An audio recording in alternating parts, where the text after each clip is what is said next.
এটি হলো ক্লিপ। এই ক্লিপের ওপরেই কিন্তু এই লাইটগুলো মারা হচ্ছে। ওয়াটারপ্রুফ আর ফায়ার প্রুফ, মানে রোদেও কিছু হবে না, আবার বৃষ্টিতেও কিছু হবে না। ভিতরেও দেখতে পাচ্ছেন অসংখ্য এরকম বাঁশ রয়েছে। এই বাঁশ কিন্তু কিচ্ছুই থাকবে না, সবই খুলে ফেলা হবে। পুরো মাথা দিয়ে পিছনে যাবে এটা। পিছনেও যাবে? হ্যাঁ, পিছনে যত পর্যন্ত প্লাই লাগানো আছে অত পর্যন্ত এটা যাবে। পুজো মণ্ডপের সামনে বিশাল বড় এরকম একটা জলাশয় থাকে।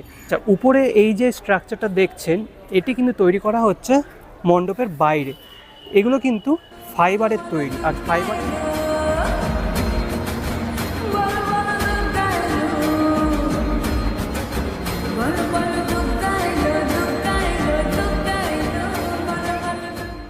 নমস্কার বন্ধুগণ, মায়ের আগমনী সিরিজের অন্যতম পুজো মণ্ডপে আপনাদের সকলকে করি স্বাগত। আপনারা সকলেই জানেন যে কলকাতার পুজোকে কিছু জোনে ভাগ করা হয়। তার মধ্যে দুটো জোন আপনারা সকলেই জানেন, একটা হলো উত্তর কলকাতার পুজো, আরেকটি হলো দক্ষিণ কলকাতার পুজো।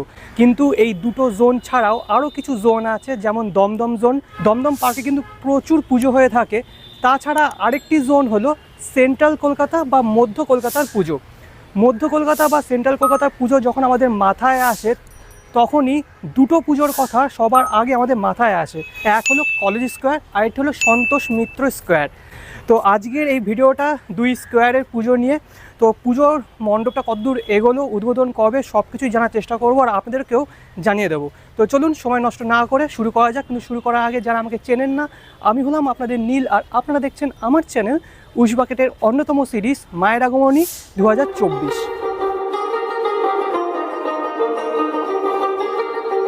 এখানে দেখতে পাচ্ছেন কলেজ স্কোয়ারের পোস্টারটা। এবছর তারা ৭৭তম বর্ষে পদার্পণ করলো, আর এবছর তাদের উপস্থাপনা সুইজারল্যান্ডের পার্লামেন্ট। বর্তমানে আমি আছি কলেজ স্কোয়ার মণ্ডপের একদম নিচে। আর এই কলেজ স্কোয়ারে আসতে হলে নিয়ারেস্ট মেট্রো স্টেশন হলো সেন্ট্রাল থেকে পায়ে হেঁটে মাত্র 10 থেকে 12 মিনিটের মধ্যে চলে আসতে পারবেন এই কলেজ স্কোয়ারে অসাধারণ অপূর্ব মণ্ডপে।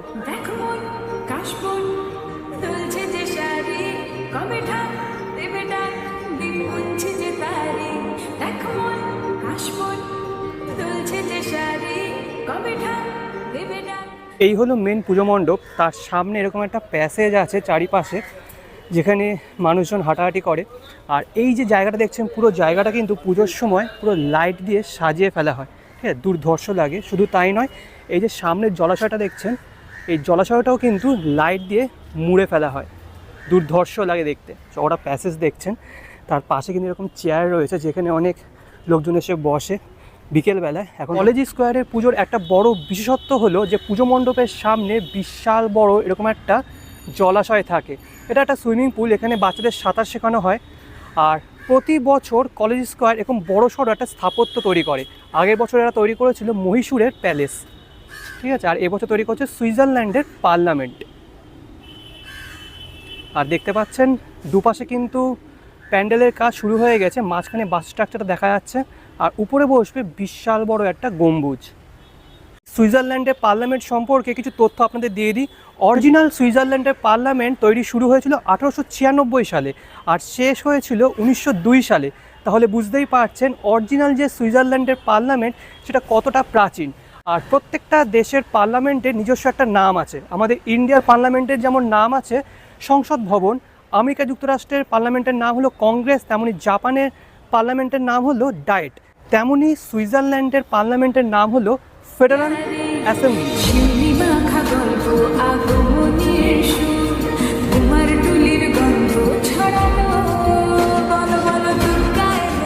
তো আমি এখন দাঁড়িয়ে আছি মণ্ডপের বাঁ দিকটা, আর দেখি ভিতরে প্রবেশ করা যায় কিনা। হ্যাঁ, ভিতরে প্রবেশ করা যাচ্ছে। আর প্রচুর বাঁশের কাজ, আর তেমন হাইট। আর প্রতি বছর এই একই জায়গায় পুজো মণ্ডপটা হয়। আর পুজো মণ্ডপটা কিন্তু বিশাল উঁচু করেছে, ঠিক আছে। এখন পুজো মণ্ডপের ঠিক নিচেই আছি আমি। এখন এখান থেকে বোঝা যাচ্ছে যে পুজো মণ্ডপটা কতটা বড়।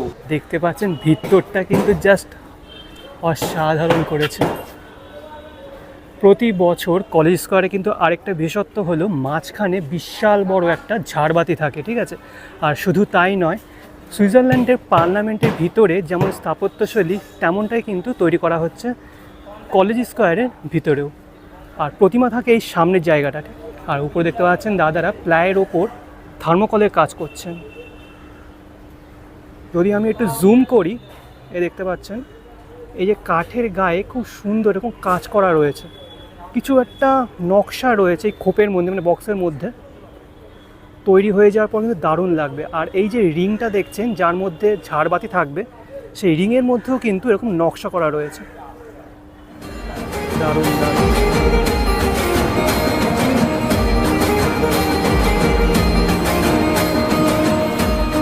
উপরে এই যে স্ট্রাকচারটা দেখছেন এটি কিন্তু তৈরি করা হচ্ছে মণ্ডপের বাইরে।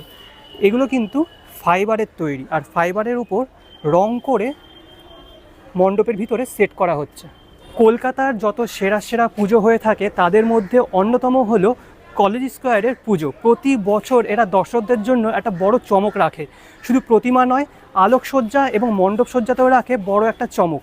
তো এই ছিল কলেজ স্কোয়ারের পুজো মণ্ডপ। এবার এখান থেকে পায়ে হেঁটে আমি পৌঁছে যাব সন্তোষ মিত্র স্কোয়ারের পুজো মণ্ডপে। সেখানেও কিন্তু একটা বড় সড়ো পুজো হচ্ছে। তো চলুন যাওয়া যাক।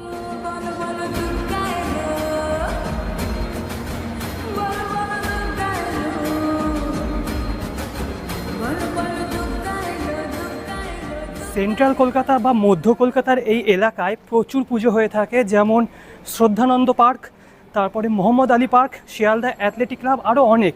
কিন্তু এই সবগুলোর মধ্যে সবথেকে বেশি পপুলার এই দুটো ক্লাব, অর্থাৎ কলেজ স্কোয়ার ও সন্তোষ মিত্র স্কোয়ার। বলতে বলতে চলে এসেছি আমেরিকার লাস ভেগাসে, অর্থাৎ সন্তোষ মিত্র স্কোয়ারের পুজো মণ্ডপের একদম সামনে।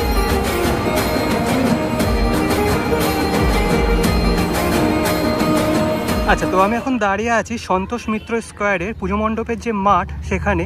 আর এই হলো এবছরের নিবেদন লাস ভেগাসের দ্য স্ফেয়ার। তো বিশাল উঁচু করেছে, কিন্তু সামনে দেখতে পাচ্ছেন দুজন দাঁড়িয়ে আছে, তাদের কেমন ছোট লাগছে আকারে।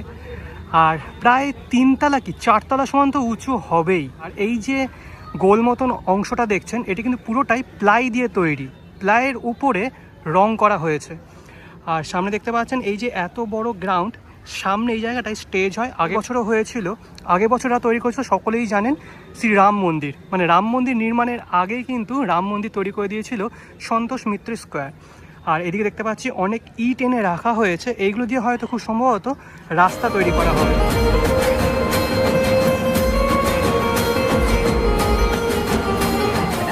এই যে গোলাকার অংশটা দেখছেন এটি কিন্তু মূল পুজো মণ্ডপ, আর খুব সুন্দরভাবে নিখুঁতভাবে এই কাজগুলো করা হচ্ছে। যদি আপনাদের সামনে নিয়ে যাই তাহলে দেখতে পারবেন এই যে পুজো মণ্ডপের গায়ে এরকম পেন্সিল দিয়ে দাগ কাটা হয়েছে। এই দাগের উপরে কিন্তু লাইটগুলো সেট করা হবে, আর নিচে অসংখ্য এরকম নাম্বারিং করা হয়েছে। আর এইদিকে যদি আপনি দেখেন তাহলে দেখতে পারবেন এরকম ক্লিপ মারা হয়েছে প্লাস্টিকে, তার উপরে এই লেড লাইটগুলো সেট করা হচ্ছে।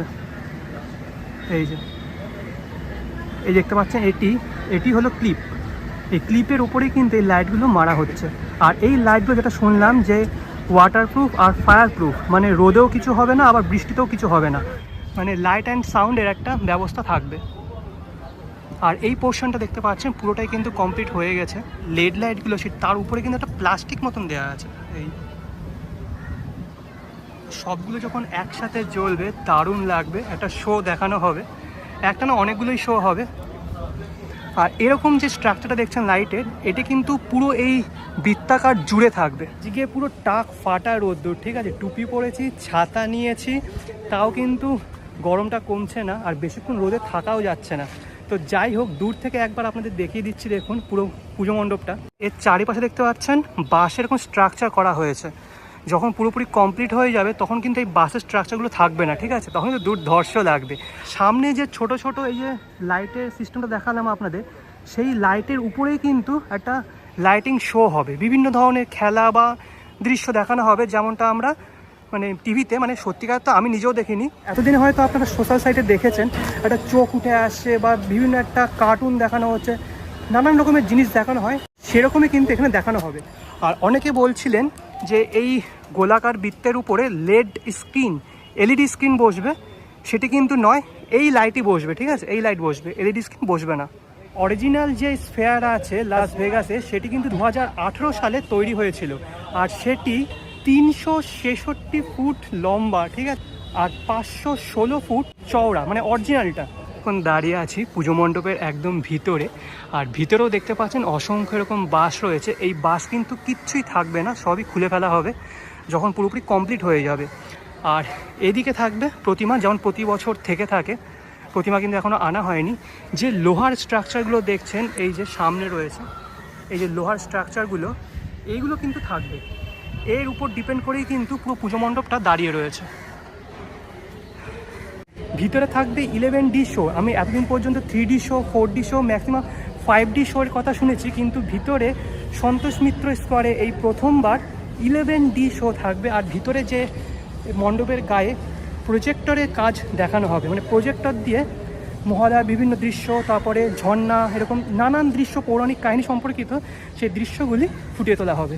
মণ্ডপের বাইরের দেওয়াল আর ভিতরের দেওয়ালের মধ্যে কতটা তফাৎ আছে, অনেকটাই গ্যাপ আছে, ঠিক আছে, 3 ফুট মতন গ্যাপ আছে। মণ্ডপের ভিতরের যে দেওয়ালটা, এটি কিন্তু প্লাইয়ের তৈরি, আর প্লাইয়ের উপর রং করে তার উপর প্রজেক্টরে কাজ করা হবে। তো কতদিন ধরে কাজ চলছে? এখন 2 সপ্তাহ হতে যাচ্ছে। মানে লাইটের কাজ? হ্যাঁ, লাইটের কাজ। আচ্ছা, লাইটটা কি করে মানে সেট হবে? এবারে একটা ক্লিপ আছে, ওই ক্লিপ মাপে মাপে বসাতে হবে, আর হ্যাঁ। তারপর সেট হবে। ওটা আসলে সেট হয়ে যাবে পুরো গোল, পুরো পয়েন্ট, পুরো মাথার থেকে একদম পুরো মাথা দিয়ে পিছনে যাবে এটা। পিছনেও যাবে? হ্যাঁ, পিছনে যত পর্যন্ত প্লাই লাগানো আছে অত পর্যন্ত এটা যাবে। আচ্ছা, তা এই কবে শেষ হবে মনে হচ্ছে? 2 তারিখে শো আছে। আচ্ছা, 2 তারিখে সব কিছু। তোমার নাম কি? আমার নাম এমডি বাসির। আর তোমার নাম? এমডি মুন্না। বাহ, থ্যাংক ইউ। আসি এবার উদ্বোধনের ডেট নিয়ে। কলেজ স্কোয়ারে পুজো মণ্ডপ কবে উদ্বোধন হবে সেটা এখনও ঠিক হয়নি, বাট সন্তোষ মিত্র স্কোয়ারের পুজো মণ্ডপ খুব সম্ভবত মহালয়ার পরে ওই প্রথমা থেকে তৃতীয়ার মধ্যে উদ্বোধন হয়ে যাবে। আগের বছরও কিন্তু দ্বিতীয়া নয়তো তৃতীয়াতে উদ্বোধন হয়েছিল শ্রীরাম মন্দির। আচ্ছা, তো এই ছিল সেন্ট্রাল কলকাতার দুটো বিখ্যাত পুজো মণ্ডপ। যদি ভালো লেগে থাকে ভিডিওটা, তাহলে অবশ্যই লাইক, কমেন্ট, শেয়ার আর সাবস্ক্রাইব করে আমাকে আশীর্বাদ করবেন। নেক্সট পুজো মণ্ডপ খুব তাড়াতাড়ি আসছে। আনটিল দেন ভালো থাকবেন, সুস্থ থাকবেন। আজকের জন্য বিদায়।